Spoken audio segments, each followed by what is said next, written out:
नमस्कार दर्शक बंधु जय जगन्नाथ 2024 मार्च रे आपणकर क्यारियर क्षेत्र में सफलता केते परिमाण रे प्राप्ति हबो केउ राशि रे अधिक शुभ फल प्राप्ति हबो से विषय आज अध्याय आलोचना करिबा।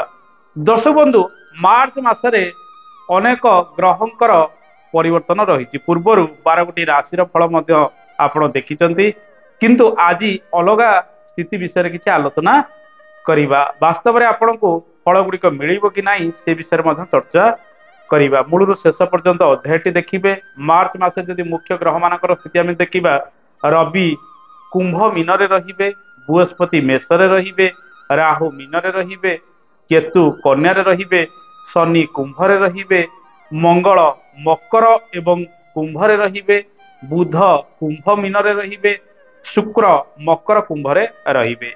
ए ग्रह मानकर स्थिति एपरी मार्च मासरे रहिबो। दर्शक बंधु वर्तमान किछि राशि रे शनि 7.5 रही, किछि राशि रे शनि सप्ताह मध्य भोग होउची, किछि राशि रे बृहस्पति चलन मध्य अशुभ रे रही, राहु चलन मध्य अशुभ रे रही। मासिक राशिफल स्थिति आम जो विचार करिबा सर्वप्रथमे रवि मंगल को नहीं आम विचार करिबा, बुध शुक्र को नहीं विचार करिबा उचित। आमे जेतेबेले वार्षिक फल विचार करुचे बृहस्पति शनि राहु केतु को नहीं विचार करिबा। आमे केते फल पाइबा कि न पाइबा आमर जातक आमको सूचना दब। राशिफल होउची साधारण फल। जदि जातक रे शुभ समय गुड़िक भोग होता है, राशि रे शुभ थाए ताले से समय गुड़िक आपण पई सब दिगरु मध्य अनुकूल साब्यस्त होइते।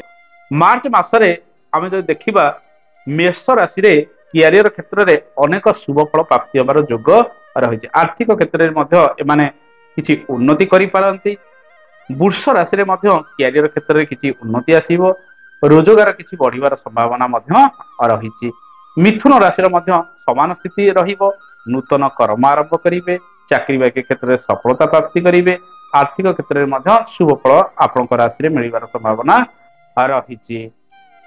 तुला राशि रे मध्य शुभ फल गुड़िक प्राप्ति हम, शुभ मांगलिक कर्म गुड़िक आपण करेंगे। चाकरी बाकरी क्षेत्र में सुजोग प्राप्ति होबार योग रही। रोजगार आपणकर बढ़िबार संभावना रही।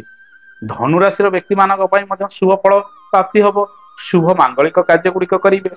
आर्थिक क्षेत्र में उन्नति लाभ हम, जीवन में चाकरी क्षेत्र हो बा व्यवसाय वाणिज्य किसी परिवर्तन करिवार सुजोग प्राप्ति करेंगे। मकर राशि व्यक्ति मानकर यदि स्थिति देखिबा प्रायतः शनि 7.5 भोग होउची। एमाने मध्य ए मासरे नूतन क्यारियर किछि आरंभ करि परंती। आर्थिक क्षेत्र में सामान्य उन्नति किछि प्राप्ति करिवे, किंतु आय व्यय एमानकर सबले समान रहिबो। शारीरिक असुस्थता मध्य समय समय प्राप्ति कले मध्य क्यारियर किछि नूतनत्व एमानकु प्राप्ति होबार योग रहिছে। अन्यान्य जो राशि गुड़िक रहिला से राशि गुड़िक सेते भल फल गुड़िक ए मासरे कर्ममय जीवन में प्राप्ति हम ना।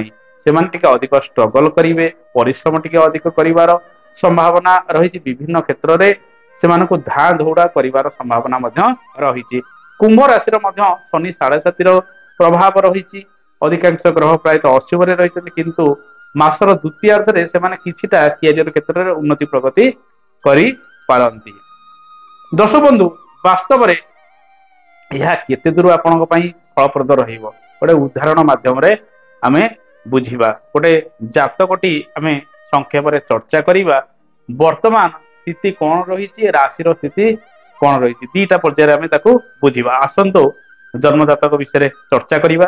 जन्म तारीख मन रखंतु 31/7/1998 मसिया 5:30 संध्या समय बा 5:30 PM कटक ठारे जन्म। ए व्यक्ति जनक प्रायतः विगत 2 वर्ष पाखापाखि हम बा 1.5 वर्ष पाखापाखि हम मानसिक स्थिति भल रहुना। कर्म क्षेत्र में बहुत समस्या, चाकरी बाकरी क्षेत्र में भल सुजोग पाऊना, विभिन्न समस्या दे ये गति कर। आसंतु जातक को संक्षेप में आलोचना करवा। आगे राशि स्थिति कौन रही जानिबा।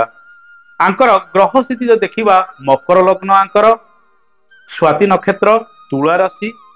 मकर लग्नर द्वितीय केतु, तृतीय बृहस्पति, चतुर्थ शनि, षष्ठ शुक्र मंगल, अष्टम बुध राहु, सप्तम रवि, दशम चंद्रमा अवस्थान करछंती। ए व्यक्ति शुक्रवार दिन जन्म, शुक्ल पक्ष अष्टमी तिथि रे आंकर जन्म। शनि महादशा रे शनि अंतदशा आंकर 2022 मसीहा मे मास ठारू भोग होउची 2025 मसीहा मे मास शेष समय पर्यंत। दर्शक बंधु आमे जदि ग्रह स्थिति देखिबा वास्तव रे ग्रह मानकर स्थिति अनुसार गोटे व्यक्ति को भाग्य फल प्राप्ति होइथाय। गोचरीय स्थिति होउची साधारण फल आंकर तुला राशि। मु पूर्वर मध्य आपनको कहिछि तुला राशि रे ए मासरे अनेक परिवर्तन रहिछि। बृहस्पतिंकर चलन शुभरे रहिछि एवं रवि चलन मध्य मासर द्वितीयार्ध रे शुभरे रहिबो। नूतन क्यारियर विभिन्न क्षेत्र रे ए व्यक्ति सफलता प्राप्ति करि पारନ୍ତି, किंतु विगत प्रायतः 1.5 वर्ष हब बा 2 वर्ष पाखापाखि ये कौन क्षेत्र में सफलता पाऊना। विभिन्न मानसिक जंत्रणा मध्य प्राप्ति करुछंती, शेष पर्याय असफलता को मिलुची। कारण कौन देखंतु, कर्मर कारक ग्रह शनि रवि अटंती। लग्नाधिपति द्वितीयाधिपति शनि मेष राशि रे निचस्थ रही। शनि मेष राशि रे अशुभ फल गुड़िक प्रदान करथंती।